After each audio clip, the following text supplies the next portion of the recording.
Jeffrey writes in, how do you know when to include a cover letter? Most places only ask for a resume and have online applications only. I wouldn't include the cover letter unless they specifically say they want a cover letter. Because I'm going to tell you this. Here's what we know. Research shows that hiring managers are spending 7.3 seconds on average looking at your resume. A cover letter is taking, I don't know, a second and a half. They're not even going to read it.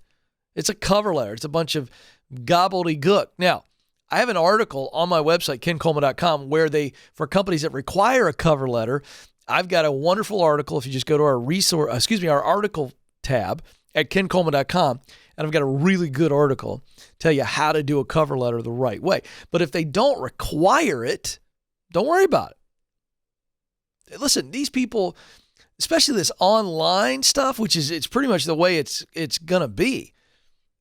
Look, nobody reading that. Now, if they ask for a cover letter, I used to say don't do it anyway. Now it's like, well, I don't want to get you kicked out. So I adjusted my strategy on that and came up with the best way to write one and really get their attention. So that, again, is an article that's free at kencoleman.com. But if they don't ask for it, don't give it to them. If they cared that much about it, they would tell you to do it. Don't stress out. I've long joked about this with my team. This is a little thing I do with my team all the time when I say, look, let's not over-explain stuff. Let's not give too much stuff to our audience. And the theory of this is it's just give me the bag of chips. Now, Joe's heard me say this 100,000 times. And here's the idea. Here's the example. If I'm at my son's football game and I get a little hankering for a snack, and I go to the concession stand, and I ask the folks behind the concession, hey, can I have a bag of chips, please? All I want is for them to hand me the bag of chips, and I'll hand them my money, and I'm going to go on my way. If I ask for the bag of chips and they say, well, absolutely, I'll give you those bag of chips. Are you familiar with how they flavor those chips and how they cook those? I'd love to tell you how they actually make those chips.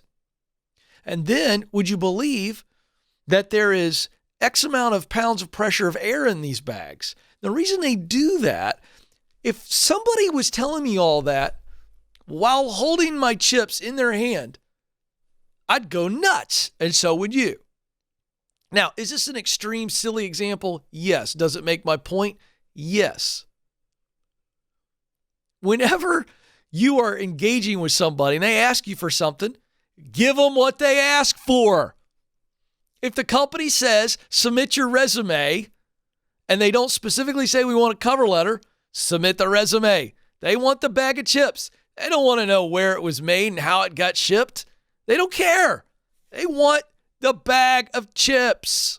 There you go, folks. Deep Thoughts by Ken Coleman. But, it's true, though. And gee whiz, salespeople, same thing. When a customer asks you a question, answer their freaking question. Don't give them all a bunch of stuff that they don't care about. They want to know how much it costs. Don't tell them why it costs that.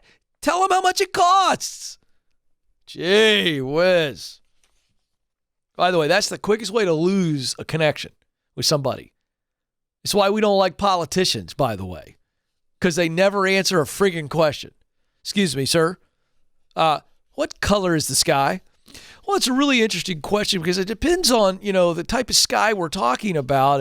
And then, do you have sunglasses on? What color is the sky, man? It's blue. Even if it's a cloudy day, when the clouds move, it's blue. You doofus. Oh, boy.